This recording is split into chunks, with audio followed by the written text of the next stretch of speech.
Я застыла, пальцы слабо коснулись края стакана с водой. «Что ты сейчас сказала?» Спросила я как можно спокойнее, хотя внутри все сжималось, будто грудь не могла вдохнуть. «Ты прекрасно меня слышала, Лена», — холодно ответила мать, словно заранее репетировала эту фразу целый день. «Ты — одно разочарование. Ни настоящей работы, ни мужа, ничего, чем можно гордиться. Думаешь, ты можешь сидеть за этим столом, как равная? Не в моем доме». За столом пронесся вздох. Моя старшая сестра Ольга ухмыльнулась, обменявшись взглядом со своим женихом Артемом Куликовым. Он откинулся на спинку стула, с интересом наблюдая, будто перед ним разыгрывался спектакль ради его развлечения. Отец, Виктор, даже не поднял глаз от тарелки. Горло обожгло от унижения, но я не позволила слезам задушить меня. Я выпрямилась, стараясь удержать голос ровным. «Если я не заслужила сидеть здесь, — сказала я медленно, — значит, и не буду». На другом конце стола дед Сергей сжал стакан так, что побелели костяшки пальцев. «Марина», — начал он, но мать пронзила его взглядом, и он замолчал. Тишина стала невыносимой. Я резко отодвинула стул, скрип дерева пронзил комнату. Все взгляды уставились на меня, кто с любопытством, кто с насмешкой, никто с сочувствием. Я поднялась, ноги дрожали, но лицо оставалось непроницаемым. «Приятного ужина», — прошептала я, задержав взгляд на самодовольной улыбке Ольги чуть дольше, чем следовало. Потом повернулась и пошла к выходу. Каждый мой шаг гулко отдавался по паркету, словно барабанный бой. Смех раздался снова еще до того, как я дошла до двери, будто мое присутствие было всего лишь досадным перерывом в их идеальном вечере. Но мне уже было все равно. Холодный ноябрьский воздух ударил по щекам, когда я вышла на улицу, и я вдохнула глубже, как человек, которого, наконец, отпустили на свободу. Они не знали главного, уже завтра утром их выстроенный до мелочей мир, где я была неудачницей, а они неприкасаемыми, начнет рушиться. И первый удар нанесет тот, кого они до сих пор считали своей марионеткой, дед. Утренний свет лился в просторную кухню через широкие окна, золотился на отполированных столешницах и растворялся в паре, поднимающемся над свежесваренным кофе. Мой новый дом все еще казался нереальным. Мраморный остров посреди кухни, высокие потолки, тишина, обволакивающая каждое пространство. Я строила эту жизнь месяцами, тихо, шаг за шагом, подальше от их любопытных глаз. Теперь я сидела напротив деда Сергея, наблюдая, как он намазывает масло на теплый тост, будто это самое обычное утро. Он выглядел спокойным, даже счастливым. Его плечи впервые за долгое время были свободны от тяжести. «Этот дом тебе идет», — сказал он, и я поняла, все только начинается. «Лена», — сказал дед с легкой улыбкой, — «пора было тебе обрести дом, в котором можно дышать свободно». «Спасибо, дедушка», — прошептала я, сглотнув ком в горле. Его присутствие значило для меня все. Вчера он почти не вмешался, не сказал решающего слова. Но то, что сегодня утром, он пришел первым именно-ка. Мне говорило больше, чем любые речи. Вдруг в дверь ударили. Ни звонок, ни вежливый стук, тяжелые, злые удары кулаком. Я вздрогнула, чашка замерла у моих губ. Дед Сергей поднял бровь. «Ждешь кого-то?» — спросил он. Я молча покачала головой. Сердце забилось чаще. Я поднялась, пересекла кухню и распахнула дверь. Кровь отлила от лица. Они стояли там. Мать Марина впереди, пальто накинуто на плечи, губы сжаты в тонкую линию. За ней Ольга, скрестив руки, с самодовольной ухмылкой. Артем, растерянный, с открытым ртом, будто не верил своим глазам. Даже отец, Виктор, маячил в глубине, неловко переминаясь, словно жалел, что оказался втянутым во все это. «Что вы?» Начала я, но Марина резко перевела взгляд вглубь дома. Ее лицо побледнело. Она увидела деда, спокойно сидящего за кухонным островом и неторопливо отпивающего кофе, будто он хозяин этого места. Рука матери дернулась к губам. Улыбка Ольги дрогнула. Артем пробормотал что-то сквозь зубы. «Папа!» — хрипло произнесла Марина, делая шаг вперед. «Что ты здесь делаешь?» Дед Сергей повернул голову медленно, его пронзительные серые глаза уставились на нее с такой силой, что в прихожей наступила мертвая тишина. Он промокнул уголки рта салфеткой и ровным голосом сказал: «Завтракаю». У Лены. Молчание. Никто не двигался. Наконец Ольга стиснула зубы. Ее дом. С каких это пор у нее может быть такой дом? Кровь у меня закипела, но отвечать было не нужно, дед не закончил. Вчера вечером, начал он тихо, но так, что каждое слово резало воздух, вы сидели за столом и позволили матери унижать ее. Вы смеялись, издевались. А теперь вот она, с домом, который заработала сама. С домом, где есть уважение. А вы можете сказать то же самое, не опираясь на мои деньги. Марина вспыхнула, щеки налились красным. «Папа, это нечестно, нечестно». Его ладонь силой ударила по столу, посуда дребезгом вздрогнула. «Нечестно, это как вы с ней обращались. Нечестно. Что вы возносили Ольгу, а на Ленина имя плевали. Вчера вы сказали, что она не заслуживает сидеть за вашим столом. Так вот, слушайте меня». Дед поднялся. Его высокий силуэт возвышался над ними даже через всю кухню. С этой минуты ее стол — это мой стол. И тот, кто не признает ее место за ним, не признает и меня. Единственный стол, что теперь имеет значение, здесь, голос деда прозвучал жестко, но уверенно. Если хотите моего уважения, ищите его тут. А не в том доме, пропитанном вашей гордыней. Тишина стала оглушающей. Губы Марины дрожали. Глаза Ольги метались то на меня, то на деда, лицо перекосилось от недоверия. Артем выдохнул сквозь зубы, невероятно. Но никто не осмелился спорить с Сергеем. Я заговорила сама, голос звучал ровно, хоть руки и тряслись. Вчера вы ясно дали понять, что мне там не место. Хорошо. Я ушла. Но не смейте являться сюда и делать вид, будто удивлены тем, что я построила что-то сама. Больше вы меня не сломаете. Это не ваша власть. Слова повисли в воздухе, пропитанные годами невысказанной боли. Наконец отец прокашлялся. «Лена». Его голос сорвался. «Мы ведь не знали толком, вам и не хотелось знать». Резко перебила я, никто из вас не спросил, где я, как живу, чем зарабатываю. Вам проще было вычеркнуть меня. Так вот, смотрите внимательно. Это я. И этот дом — только начало. Дед положил ладонь мне на плечо, уверенно, почти торжественно. «Она права», — произнес он твердо. «И запомните этот момент. Все изменилось. Лена больше не изгоя. Теперь она та, кто поднялась выше». Марина задышала тяжело, поверхностно, глаза ее метались по сияющей кухне, дорогая мебель, свет, спокойная сила, исходящая от меня. И впервые в жизни я увидела в ее лице не презрение и не надменность, а страх. «Пошли», — процедила Ольга, дернув мать за руку. «Нам незачем стоять здесь и терпеть унижение». Но Марина не сдвинулась. Она смотрела на деда, на своего отца, будто осознала, что только что проиграла битву, о существовании которой даже не догадывалась. И лишь потом резко развернулась, ее молчание оказалось громче любого оскорбления. Ольга и Артем последовали за ней, ворча под нос. А Виктор задержался у двери. «Лена», — сказал он тихо, в глазах мелькнуло что-то похожее на сожаление. Прости». Я не ответила. Просто закрыла дверь. Щелкнул замок, и только тогда я смогла выдохнуть. Все тело дрожало. Дед снова сжал мое плечо и шепнул: «Ты победила, Лена. Не отдавай им это». И впервые за многие годы я поверила ему. К полудню слух о моем доме разлетелся по всей родне быстрее пожара.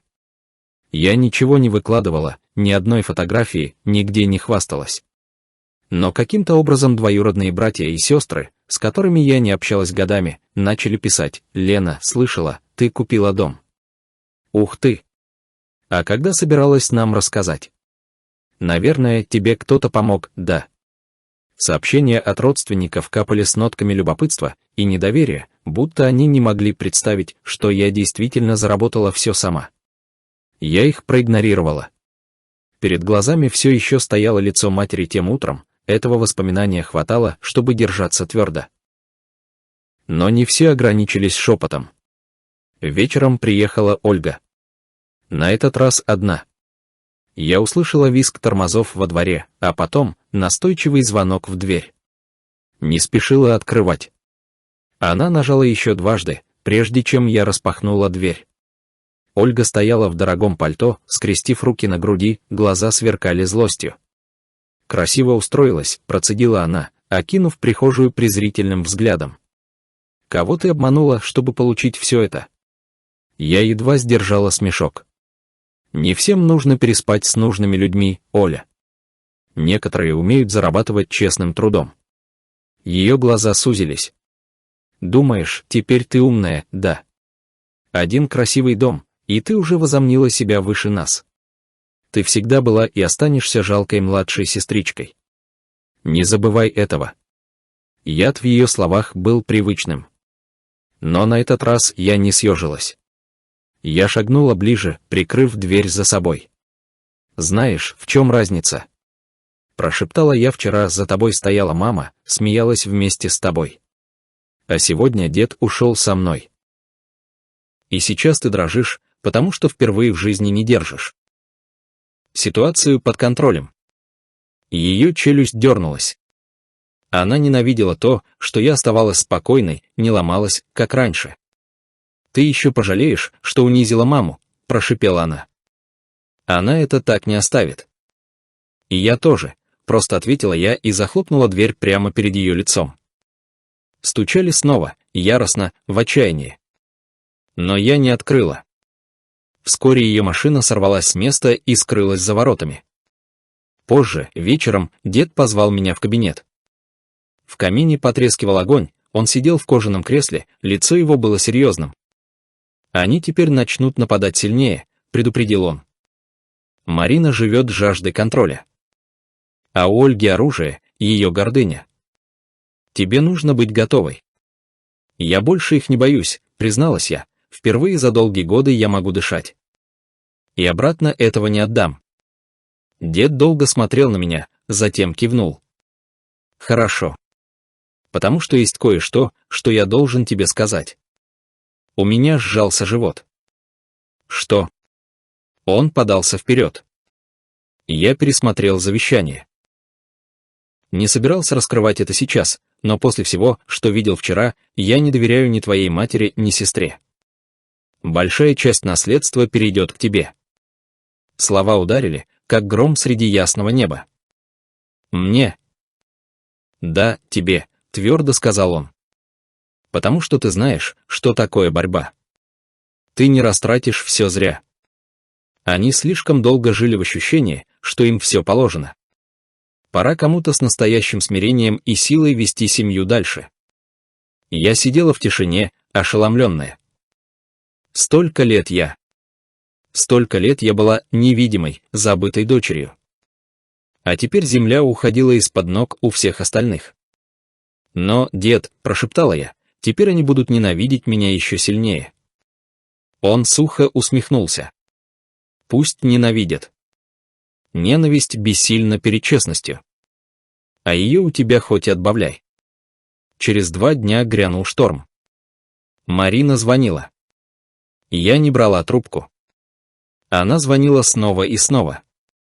В конце концов, оставила голосовое сообщение. Ее голос был резким, почти паническим. «Лена, нам нужно поговорить. Твой дед принимает безрассудные решения. Ты обязана подумать о том, что лучше для семьи. Перезвони немедленно». Я удалила сообщение. Вечером пошла за продуктами.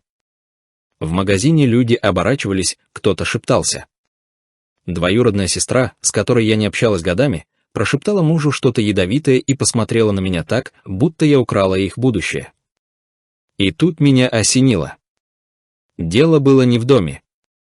Все крутилось вокруг власти и контроля. И я, сама того не понимая, вырвала их у них из рук. Когда я вернулась, дед встретил меня тихой улыбкой. «Они будут кружить, как стервятники», — сказал он. «Но не уступай ни шуга. Стоит тебе усомниться в себе, и они набросятся». Я огляделась вокруг: дом, тишина, сила, которую я наконец чувствовала в себе. И впервые я не боялась бури. Потому что бури проходят, и остается видно, кто стоит твердо. И на этот раз это будут не они. Столкновение случилось быстрее, чем я ожидала. Дед настоял, чтобы мы устроили небольшой воскресный бранч. Его идея, не моя. Он сказал, если семья хочет ответов, пусть увидит все своими глазами. И я не спорила. Часть меня хотела, чтобы все закончилось. Чтобы раз и навсегда развеять шепот за спиной. К полудню подъезд был забит машинами. У меня сводило живот, но я стояла прямо в прихожей. Первая ворвалась Марина. Каблуки громко выбивали по паркету, словно выстрелы. За ней вошла Ольга, высоко задрав подбородок. Артем ухмылялся, как будто это представление устроили ради него. Виктор, как всегда, тянулся сзади, колеблясь. «Это смешно», — резко бросила Марина, оглядев просторную гостиную. «Лена, хватит играть в хозяйку. Мы прекрасно понимаем, что ты все это сама не заработала». Я удержала голос ровным. «Тогда объясни, почему дед каждое утро проводит здесь, а не за вашим столом?» Из кухни вышел Сергей, спокойный, но властный. «Потому что здесь меня уважают». «Чего ты, Марина, давно разучилась делать?» Ольга скрестила руки. «Дед, ты ослеп. Она тобой манипулирует». «Всегда манипулировала». Челюсть деда напряглась. «Нет, Оля. Меня ослепляла ваша гордыня, которую я слишком долго терпел». Он обвел взглядом комнату и сказал, «Так давайте проясним. Лена, она построила свою жизнь сама. Жизнь независимости. И я решил, что именно Лена унаследует большую часть того, что останется после меня». В комнате воцарилась гробовая тишина. Лицо Марины стало мертвенно-бледным. У Ольги отвисла челюсть. Артем пробормотал проклятие сквозь зубы. «Ты не имеешь права». Наконец выдохнула Марина. «Ты не можешь лишить нас ради нее». Глаза деда сверкнули. «Имею. И сделаю это. Потому что, когда мне нужна была доброта, ее проявила Лена. Когда ее выгнали, она не сломалась. Она поднялась. Вот кто достоин нести семью дальше». Я сглотнула, сердце бешено колотилось. Но мне не нужно было ничего добавлять. Сила уже сместилась прямо здесь, в моей гостиной. Марина дрожала, вцепившись в спинку стула. Это предательство. «Нет, мама», я шагнула ближе, голос мой был твердым и спокойным. «Предательство — это когда на Пасху ты смеялась надо мной и говорила, что я ничего не стою. Предательство — это когда вы радовались, когда я уходила из дома. А это справедливость». В ее глазах появилось что-то, чего я никогда раньше не видела. Не ярость. Не высокомерие. Страх. Она открыла рот, но слова так и не вышли. Ольга схватила ее за руку, «Пошли». Это еще не конец. Они вышли, хлопнув дверью. Артем буркнул что-то себе под нос и последовал за ними. Один только Виктор задержался. Его рука скользнула по дверному косяку. Он посмотрел на меня, вина была написана на его лице. «Лена», голос сорвался. «Я должен был заступиться за тебя тогда. Прости». Я смотрела на него долго. Годы он молчал. Может, теперь жалел. Но одного сожаления было мало. «Тогда докажи», — сказала я тихо. «Начни с того, чтобы встать на защиту, когда это действительно нужно. Он кивнул еле заметно и вышел. Когда дом вновь погрузился в тишину, я опустилась в кресло, дрожа. Дед положил тяжелую, но уверенную руку мне на плечо. «Сегодня ты не просто победила», — сказал он. «Ты вернула себе саму себя. А это то, чего они никогда не смогут у тебя отнять. Впервые за многие годы». Я почувствовала легкость, свободу, силу. Я ушла от их стола и построила свой собственный.